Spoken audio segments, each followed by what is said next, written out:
Salut l'équipe, et oui, petite matinale du dimanche comme d'habitude. Et aujourd'hui, on va parler du top et du bottom du Bitcoin. Je vais montrer deux nouveaux indicateurs parce que vous aimez bien ça. Évidemment, on ira voir le court terme parce qu'il va falloir quand même se méfier un petit peu.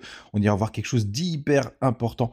C'est cette fameuse tokenomics. J'avais pas un débat parce que c'est pas vrai, mais j'ai envoyé un petit message hier à Crypto Future puisqu'il avait il avait parlé d'une crypto. J'aime bien regarder de temps en temps ses vidéos et de celles de beaucoup d'autres d'ailleurs pour voir ce qu'il raconte et rentrer dans le détail de certaines cryptos. Et ils nous ont envoyé quelques. Enfin, hier, c'était quand même pas terrible c'est une de ces cryptos qu'on va regarder ça. Et bien évidemment, on parle là de Quick Swap, parce que beaucoup sont montés dans le train avec moi. Et ce matin, ils ont dû se réveiller avec un joli sourire. Le BTC ce matin, désolé pour cette intro de 8 heures là. Le BTC, il est au-dessus des 60 000 dollars, ça fait plaisir, même si c'est stable sur les courbes. Ether, 2400 dollars. On est stable aussi, c'est plutôt tranquillou bilou. On a XRP qui pousse quand même un petit 2,2%, mais c'est vraiment calmos, hein. Mais on est dimanche, c'est normal. DOT 2,7%, CAS 4,3%, belle perf. Fed qui se réveille avec un petit 5%, ça fait plaisir. TAO 3,7%, AV qui est dans le vert aussi 5%. Et c'est notre ami Arbitrum qui ferme la marche à la 50e position avec 0,7% de perf, les gars. Du côté du daily du BTC, weekly même, on peut parler du weekly. On a une belle bougie verte, et ça pour le coup, pourquoi elle est top cette bougie, mais il y a plein de choses à dire, c'est qu'on est en train de ravaler directement toute la bougie de la semaine dernière. Et ça veut dire vraiment, enfin c'est pour le coup, c'est un bon signal de retournement. Ça fait vraiment plaisir, ça veut pas dire qu'on peut pas retracer. Tout simplement, et regardez où est-ce qu'on est, regardez comme c'est très très propre, on est en train de taper ce middle canal qui est juste là, vous le voyez très très bien sur le graphique.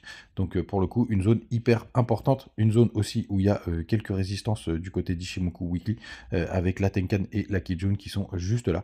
Je vous disais que ce serait vraiment cool de ne pas latéraliser, là pour le coup on est en train vraiment de rattraper le haut du nuage, donc une petite frayeur pour ne pas rentrer à l'intérieur. Donc pour moi les gars, je vous l'ai déjà dit dans plusieurs vidéos, je pense ça y est, qu'on a trouvé le bottom local. Et quand on repasse en daily, un graphique que vous connaissez par cœur, on voit vraiment, c'est chirurgical, regardez-moi ça. C'est vraiment magnifique. On a rebondi avec des clôtures de bougies qui sont au-dessus du canal. On a repris tout en Nishimoku, tout simplement. On a fait un joli pullback dans le nuage et même dans le bas du nuage.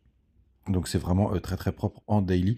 C'est magnifique. Franchement, c'est magnifique et ça fait vraiment plaisir pour la suite. La Tenkan, elle est bloquée pour l'instant sur cette bougie, si je dis pas de bêtises. Ouais, c'est bien ça.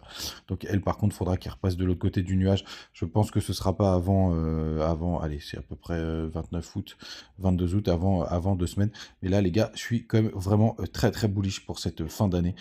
Tout est vraiment très très propre. En tout cas, à court terme, quand même, attention, puisque sur les contrats futurs, on a clôturé aux 60 000 dollars, donc en 59 935. Donc je pense qu'on ira les récupérer dans les 48 heures. Donc il pourrait y avoir un peu de volatilité à la baisse.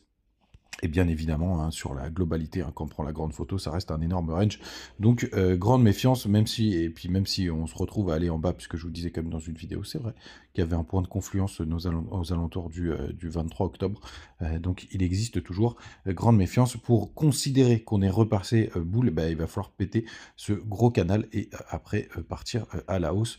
Et à ce moment-là, on pourra considérer qu'on est sorti de l'auberge, tout simplement. Du côté de THBTC, il y a eu un nouveau plus bas hier. On va regarder, hop, cette petite mèche, on le voit bien juste ici. On va passer hop, en daily. On a une nouvelle petite mèche, regardez, qui est venue gratter juste en dessous. Donc c'est vraiment Ether est vraiment à la ramasse par rapport à BTC, hein. Pour le coup, ça il faudra bien le noter pour les prochains bullruns s'il y en a d'autres. Pour le coup, lâcher BTC trop tôt, ça reste vraiment une connerie. On continue avec les petites infos. Mais d'abord, n'hésitez pas à rejoindre le Telegram. Il est où mon petit Telegram? On partage des news, des petites infos et pas mal de petites choses, nos positions, etc. Vous avez le lien de BitGet, de BingX, de Bitmart et de Mexer. Profitez-en, c'est le moment, les gars. Et puis, je vais vous faire la mise à jour là dès lundi avec tous les indicateurs à suivre, puisqu'on en parle. Enfin, vous avez l'autre petit groupe et je vous repasserai le lien avec tous les indicateurs qu'il faut surveiller pour ce bullrun. Je ne l'ai pas fait la semaine dernière, mais on va y retourner du côté des funding. C'est vrai que je regarde ça de très très près, on est plutôt neutre, on est à zéro. Je ne serais pas surpris, comme je vous disais, qu'on ait un petit retracement. Très peu de liquidation hier, 43 millions. C'est calmos. Donc c'est quoi les liquidations, hein, pour ceux qui nous rejoignent, parce qu'il y en a de plus en plus. Et oui, ça commence à péter, donc là il y a de plus en plus de monde qui vient. Les liquidations, bah, c'est les gens qui ont pris des positions longues ou short et qui se sont fait liquider ou stop losser, tout simplement. Enfin, liquidation, c'est ceux qui se sont fait liquider, c'est parce que quand vous prenez une position, eh bien, on va en parler directement avec notre ami Quick, ou beaucoup m'ont follow sur le trade. Et vous voyez, là, j'ai pris une position en x2, c'est-à-dire tout simplement si la crypto elle perd 50% de sa valeur, eh ben, je suis tout simplement liquidé et je perds mon oseille, sauf si je mets des stop loss, bien évidemment. C'est la petite technique d'ailleurs, là d'un point de vue graphique, quand on regarde en daily, en daily c'est moins propre, mais en 4 heures, il y en a qui pourraient monter leur stop juste ici, pour être sûr d'être gagnant. Je peux vous montrer, j'ai mis à peu près 1500 euros de position, voilà, c'est juste là. Tout simplement, plus 42%. Et vous voyez, mon prix de liquidation, il est juste là. Ça veut dire que si jamais la crypto, elle atteint ce niveau, eh ben, tout simplement, je me fais liquider et je perds ma position. C'est les fameux qu'on a vus. Là, vous voyez, la PL réalisée, en général, c'est en négatif. Mais vu que les fundings sont négatifs, regardez, c'est impressionnant. J'ai pris 30 balles juste parce que je suis en position. Je vais regarder les taux de financement juste là. Et vous voyez, c'est toujours en négatif. C'est-à-dire que toutes les 4 heures, je touche 0,02% de la position parce que vous avez le petit moins. Et si vous êtes en long et que vous voyez que c'est en positif, c'est l'inverse. Donc ça, c'est une petite astuce. Et moi, je préfère être sur des cryptos qui ont des fundings négatifs. Et là, après, vous pouvez mettre les TP, etc. Bref, plutôt pas mal. Et j'ai vu que vous étiez assez content. J'ai même reçu quelques messages ce matin pour tous ceux qui sont dedans. Donc, si jamais vous voulez sécuriser votre trade, il faut que vous augmentiez votre stop aux alentours des 0,046. Grosso modo, après, vous n'êtes pas à l'abri que ça chasse votre position et que ça reparte. Mais au moins, vous sortirez en profit. Ce qui est plutôt une bonne nouvelle. Du côté des autres infos, j'attends un point d'entrée, mais il y a très peu de volume. Donc, j'hésite sur des MTR, une crypto que vous m'avez partagée d'ailleurs, quand je vous ai demandé si vous en avez d'autres des pépites, n'hésitez pas à me les envoyer, les gars. Mais c'est plutôt pas mal. Et Chou, souvent, vous voyez, là, ce moins 6%, il fait peur, mais en fait, la crypto, elle a juste explosé, donc elle corrige un petit peu. Vous voyez, d'ailleurs, on est sur un retest d'un W, mais Chou aussi nous fait des choses magnifiques. Petite transition avec la crypto proposée par Crypto Future, c'est quand même lui qui a parlé dans une vidéo de UX Link.